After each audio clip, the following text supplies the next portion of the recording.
जब मैंने पार्लर का काम स्टार्ट किया ना, तब मेरे 3 बच्चे थे उस वक्त और स्कूल गोइंग थे।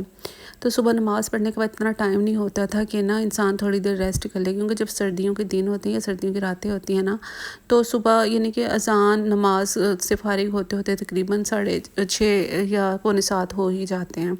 तो फ़ौरन से किचन में जाना, नाश्ता बनाना, फिर नाश्ते के बाद बच्चों को रेडी करना, बच्चों को स्कूल भेजने के बाद फिर हस्बैंड की तैयारी करवानी, मतलब उनको नाश्ता वगैरह सर्व करना, फिर वो भी चले जाते थे। फिर उसके बाद फिर जितनी सफाइयाँ घर के काम थे वो करने, बर्तन धोने, लंच की तैयारी करनी, लंच बना के फिर बच्चों के जितने कपड़े जो इन्होंने आके चेंज करने होते थे वो सारे प्रेस करके रखती थी, और शूज़ वगैरह बना के, स्लीपर वगैरह सीधे करके। मेरी बड़ी बेटी उन दिनों 7th में होती थी, तो वो आके ना अपने छोटे भाइयों को खाना वगैरह सर्व कर देती थी, उनको चेंज करवा देती थी। इतनी वो मतलब थी एक्टिव।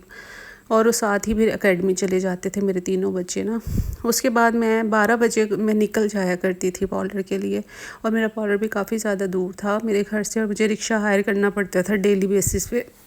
उन दिनों जब मैं 6 से 7 साल पुरानी बात है, तो तब मेरा ना जाके मुझे 1.5-2 लाख में मेरा जो पार्लर का कोर्स था वो पड़ गया था, सारे सामान समेत, आने जाने के किरायों समेत, और जो फ़ी मैंने पे की उसके समेत। तो खैर फिर उसके बाद मैं आती थी 5 बजे घर। वहाँ पे मुसलसल हम 5 घंटे खड़े रहते थे पार्लर में, और घर आके फिर वही वाली रूटीन, यानी कि बच्चों को फिर आके थोड़ा सा उनको फ्रेश करना, और उसके बाद फिर शाम को डिनर यानी कि तैयारी करनी, उनको खाना खिलाना, जल्दी सुलाना कि सुबह फिर जल्दी उठना है, फिर हस्बैंड का वेट करना, उनको खाना वाना सर्व करके तकरीबन 9-10 बजे में फ़्री हुआ करती। अच्छा, जो फिर वहाँ पे जो लड़कियाँ थी ना, जो काम करती थी, मतलब सैलरी पे थी, या जो वर्कर्स थी जो, वो बड़ा उन्होंने मुझे बहुत तंग किया। वो डेली कोई ना कोई इशू क्रिएट करके रखती थी। वो ठीक तरह से मुझे सिखाती भी नहीं थी। अक्सर मैं घर आके रोया करती थी कि मैं इतनी स्ट्रगल कर रही हूँ, लेकिन वो लड़कियाँ पता नहीं अपने आप को क्या समझती थी, और मैम थी उनके हैंड ओवर करके चली जाती थी मुझे ना। तो खैर उन्होंने बहुत ज़्यादा तंग किया, और अक्सर मुझे वो टॉन्ट किया करती थी कि तुम नहीं सीख सकती, तुम नहीं सीख सकोगी, तुम्हें समझ में नहीं आएगा। मुझे इस बात से गुस्सा आता था, और मैं कहती थी अगर मैं बच्चा पैदा कर सकती हूँ ना, तो मैं कुछ भी कर सकती हूँ, क्योंकि जब एक औरत एक बच्चा पैदा कर सकती है, कुछ भी कर सकती है। उसका तो कोई प्रैक्टिकल भी नहीं किया होता, ना कोई प्रैक्टिस होती है। खैर फिर ना इस बात से ना वो फिर चुप हो जाया करती थी मेरी ये वाली बात सुन के। मैं जो वहाँ पे लड़कियाँ थी ना, तकरीबन या तो मैं उनके हम उम्र थी उस वक्त, या मैं एक तो मुझसे काफ़ी बड़ी थी, तो वो अनमेरिड थी। तो मेरी ये बात सुन के चुप हो जाया करती थी कि वाकई ये छोटी सी उम्र में है, और मतलब 3 बच्चे भी हैं इसके, और ये लगती भी नहीं है। तो इसने वाकई छोटी सी उम्र में सब कुछ मैनेज किया, घर भी मैनेज करती है, बच्चे भी मैनेज करती है। तो ज़ाहिर है मैं पार्लर का काम नहीं सीख सकती थी जिस मकसद के लिए मैं आई थी। और थोड़ी सी नो हाउ तो मुझे पहले भी थी, बहुत ज़्यादा नो हाउ थी मुझे इन चीज़ों का, क्योंकि मेरा इंटरेस्ट था काफ़ी ज़्यादा मेकअप में, हेयर में, कटिंग शटिंग में घर में अक्सर कर लेती थी, मेकअप में बहुत अच्छा करती थी। तो मैंने घर में ये छोटा सा सेटअप बनाया है, और बस रेंट का घर है। पहले अपने घर में बनाया था, वहाँ पे मैंने बहुत अच्छा सेटअप बनाया था।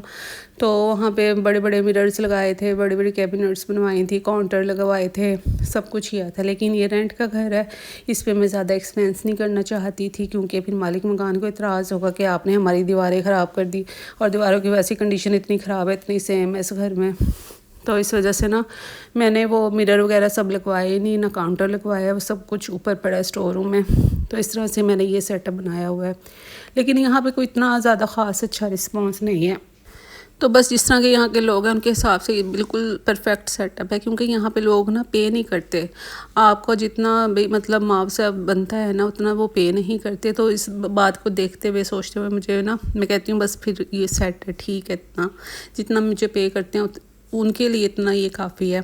अच्छा, मैं इसका रिव्यू दूंगी। ये मैनी पेडिक्योर टूल है, और ये बहुत अच्छा है। इसकी 5 से 6 नोज़ल्स हैं, और इसके ऊपर लिखा भी हुआ है कि मैनिक्योर डेकोरेटर।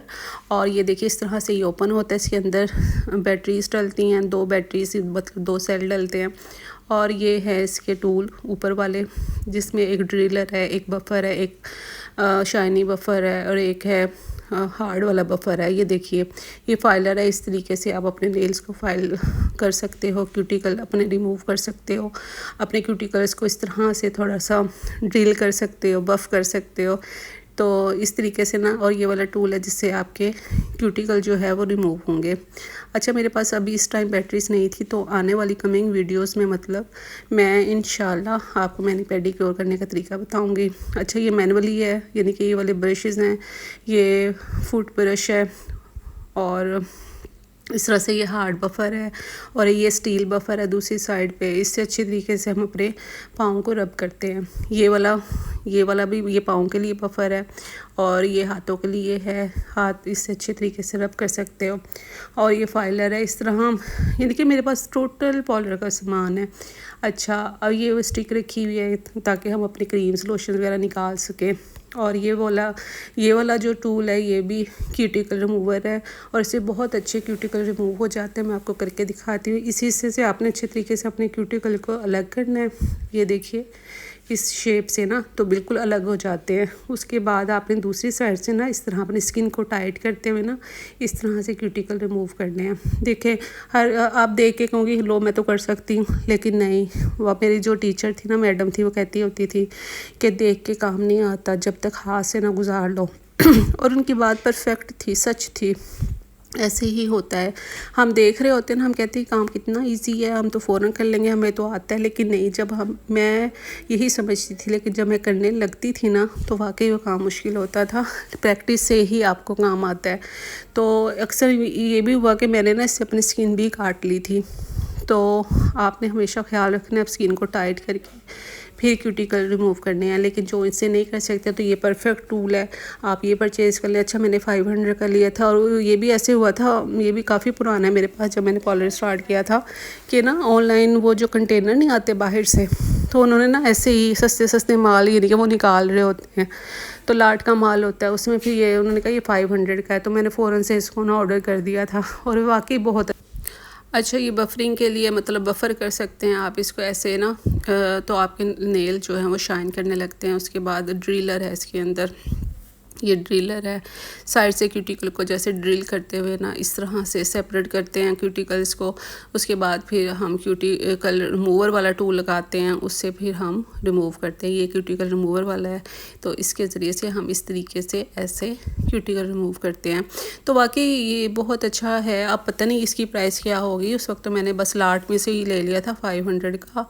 तो ऐसी चीज़ें बहुत कम मिलती है। तो इंशाल्लाह नेक्स्ट जो कमिंग वीडियोस होंगी तो मैं आपको मैंने पेडिक्योर करके दिखाऊंगी, बताऊंगी। मेरे पास पेडिक्योर मशीन भी है, मसाजर भी है, और जो उसके अंदर मेरे पास जो टूल्स आए हैं साथ उसके मसाजर के, तो वो उसका यूज़ भी मैं बताऊंगी। ये इस तरह की पैकेजिंग में आया था मेरे पास और इस तरीके से पहले इसमें पैक किया हुआ था, फिर बाद में इस पोटली में डाला हुआ था उन्होंने, जब मुझे पार्सल उन्होंने सेंड किया। तो ये लाट के माल होते हैं, जब लाट के कंटेनर आते हैं ना तो आप वो वाली ऑफ़र्स अवेल किया करें। अपना बहुत सारा ख्याल रखें।